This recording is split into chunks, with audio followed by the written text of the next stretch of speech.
ይህ ኢትዮ ፕላስ ነው። ኢትዮጵያ በታሪኳ ለመጀመሪያ ጊዜ ሴት የመከላከያ ሚኒስትር የሾመችው ጥቅምት 6 2011 ዓ.ም ነበር። በዚህች ታሪካዊ ቀንም የቀድሞ የኮንስትራክሽን ሚኒስትር ኢንጂነር አይሻ መሐመድ የመጀመሪያዋ ሴት የመከላከያ ሚኒስትር ሆኖ መሾም በጭራሽ ያልጠበቁትና ለመናገር ቃላት እንደሚያጥራቸው ገልጸው ነበር። በተለይም የመከላከያ ሚኒስትርን ጨምሮ ቁልፍ የሚባሉ የመንግስት ቦታዎች ሴቶች ተሹመውም ሆነ ተወክለው ስለማያውቁ በዚህ ቦታ ላይ መሾምን እንዲህ ነበር የገለጹት። ለኢትዮጵያ ሴቶች ክብር ነው። እኔ ለተወለድኩበት አካባቢም ክብር ነው። ለግሌም ክብር ነው። የኢትዮጵያን ሉዓላዊነት የሚያስከብር ትልቅ ግዙፍና ታሪካዊ ኃይል ከመምራት በላይ ክብር የለም ብዬ ነው የወሰድኩት ብለው ነበር። ወደ መከላከያ ከመምጣታቸው በፊት ወደ ሚዲያው አይን የገቡት የኮንስትራክሽን ሚኒስትር በነበሩበት ወቅት ላይ ሲሆን በሚኒስትርነት ቦታ ከመምጣታቸው በፊት በአፋር ብሔራዊ ክልላዊ መንግስት ውስጥም የአደጋ መከላከል ቢሮ አመራርም ነበሩ። በአፋር ክልል የተለያዩ የስልጣን ቦታዎች ያገለገሉ ሲሆን በ2008 ዓ.ም በተደረገው የመንግስት ምደባ የባህልና ቱሪዝም ሚኒስትር በመሆን አገልግሏል። ባህልና ቱሪዝም ሚኒስትር በነበሩበት ወቅትም 3 ሴቶች ሆነው የተመደቡ ሲሆን የነበረውንም ሁኔታ እንዲህ ያስታውሱታል። ሶስታችንም የኢትዮጵያ ሴቶች ምሳሌ ሆነን መስራት አለብን በሚል መንፈስ ነበር የምንሰራው። ስተት እንኳን ብንሰራም ያስተት የመጣው ባለመቻሏ ነው ከሚል ጋር ነው የሚያያዘው። ሴት ስንሆን ስተት መስራት ካለመቻል ጋር ነው በቀጥታ የሚያያዘው ይላሉ።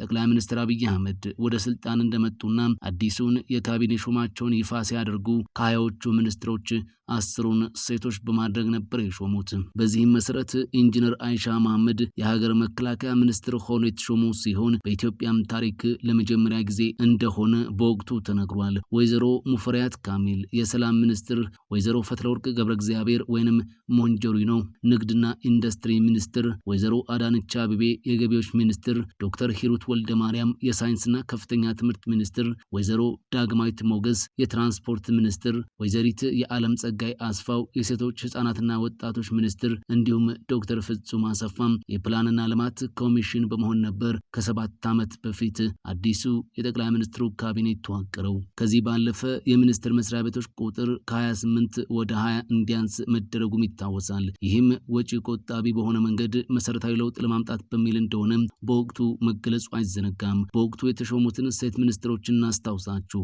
አሁን አንዳንዶቹ በመንግስታዊ ስልጣን ላይ የሉም፣ አንዳንዶቹ ደግሞ ተቋሚ ሆነዋል። የተረፉትም መስሪያ ቤት ቀይረው በስልጣን ላይ አሉ።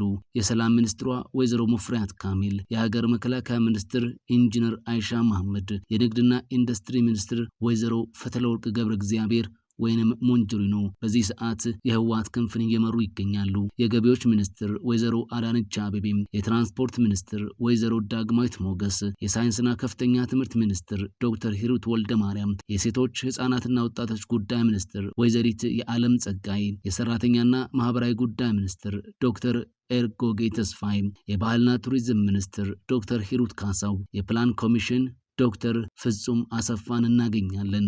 ቀጥለን ደግሞ ከዓመታት በፊት ከሚኒስትርነታቸው የተሰናበቱት ዳግማዊት ሞገስን ጥቂት እንመልከት። ወይዘሮ ዳግማዊት ሞገስ ከሚኒስትርነታቸው ከተሰናበቱ በኋላ የአፍሪካ ህብረት የሰላም ፈንድ ሴክሬታሪያትን በዳይሬክተርነት ለመምራት ነበር የተመረጡት። ከትራንስፖርትና ሎጂስቲክስ ሚኒስትርነት የተሰናበቱት ወይዘሮ ዳግማዊት ሞገስ የአፍሪካ ህብረት የሰላም ፈንድ ሴክሬታሪያትን በዳይሬክተርነት ለመምራት ተወዳድረው መመረጣቸውም ከሚኒስትርነት ስንብታቸው በኋላ ተሰማም። ዳግማዊት በአፍሪካ ህብረት በዳይሬክተርነት ለመቀጠር ያስፈልጋቸው የነበረውን የመንግስት የውክልና ፍቃድ ከኢትዮጵያ መንግስት ማግኘታቸውም በወቅቱ መዘገቡ ይታወሳል። የአፍሪካ ህብረት ለሚያከናውናቸው የሰላምና የጸጥታ እንቅስቃሴዎች የፋይናንስ ድጋፍ የማድረግ ኃላፊነት የተጣለበት የሰላም ፈንድ የተቋቋመው በ1985 ዓ.ም ነው። በአፍሪካ ህብረት የሰላምና የጸጥታ ምክር ቤት ማቋቋሚያ ፕሮቶኮል መሰረት የተመሰረተው ይህ ፈንድ ለ26 ዓመታት ገደማ እምብዛም ትኩረት ሳይሰጠው ቆይቷል። ህብረቱ የሰላም ፈንዱ እንቅስቃሴዎች መልሰው እንዲያንሰራሩ ያደረገው ከ2011 በኋላ ነበር።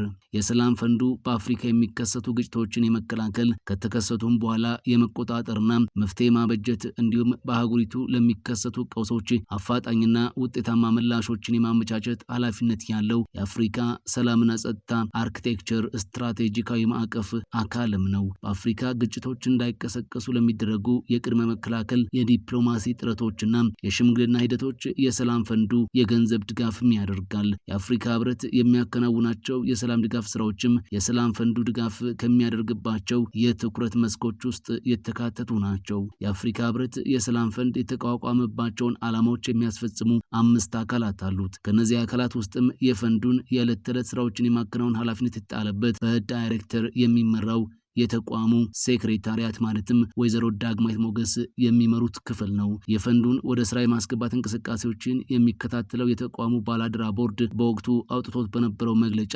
ለሴክሬታሪያቱ ዳይሬክተር የመቅጠር ሂደት መጀመሩን ይፋ አድርጎ ነበር። ይህ የዳይሬክተርነት የቅጥር ሂደት ብቃትን መሰረት ያደረገም ክፍትና ግልጽ አሰራርን እንደሚከተል በፈንዱ ማቋቋሚያ ደንብ ላይ ሰፍሮም ይገኛል። ዳግማዊትም ይህንን መስፈርት አሟልተው ወደዚህ ቢሮ ገብቷል። የኢትዮጵያ ትራንስፖርትና ሎጂስቲክስ ሚኒስቴር መስሪያ ቤትን ሲመሩ የቆዩት ወይዘሮ ዳግማዊት ሞገስ የአፍሪካ ህብረት የሰላም ፈንድ ሴክሬታሪያትን በዳይሬክተርነት ለመምራት በመደበኛ የቅጥር ሂደትና ውድድር ማለፋቸውም በወቅቱ ተገልጾ ነበር። ሚኒስትሯ በዚህ ቦታ ለመወዳደር ከኢትዮጵያ መንግስት በኩል የውክልና ፍቃድ ያስፈልጋቸው እንደነበር የተሰማ ሲሆን ይህንኑ ይሁንታ ከመንግስት ማግኘታቸውም በወቅቱ መገለጹ አይዘነጋም። በጠቅላይ ሚኒስትር አብይ አህመድ ካቢኔ ውስጥ በሚኒስትርነት ለ4 ዓመታት የሰሩት ወይዘሮ ዳግማዊት ሞገስ አብዛኛውን የመንግስት የስራ ኃላፊነት ዘመናቸውን ያሳለፉት በአዲስ አበባ ከተማ መስተዳደር ነው። በመስተዳደሩ በነበራቸው ቆይታም ከክፍለ ከተማ ስራ አስፈጻሚነት እስከ ምክትል ከንቲባነት ባሉ የኃላፊነት ቦታዎች ላይ አገልግለዋል። ወይዘሮ ዳግማዊት ሞገስ የአዲስ አበባ ከተማ መስተዳደርን የተቀላቀሉት በ2001 ዓ.ም የኮልፌ ቀራኒዮ ክፍለ ከተማ ስራ አስፈጻሚነትን በመረከብ ነበር። ዳግማዊት በፌዴራል መንግስት ሹመት ከማግኘታቸው በፊት በነበሩት ዓመታት የአዲስ አበባ ከተማ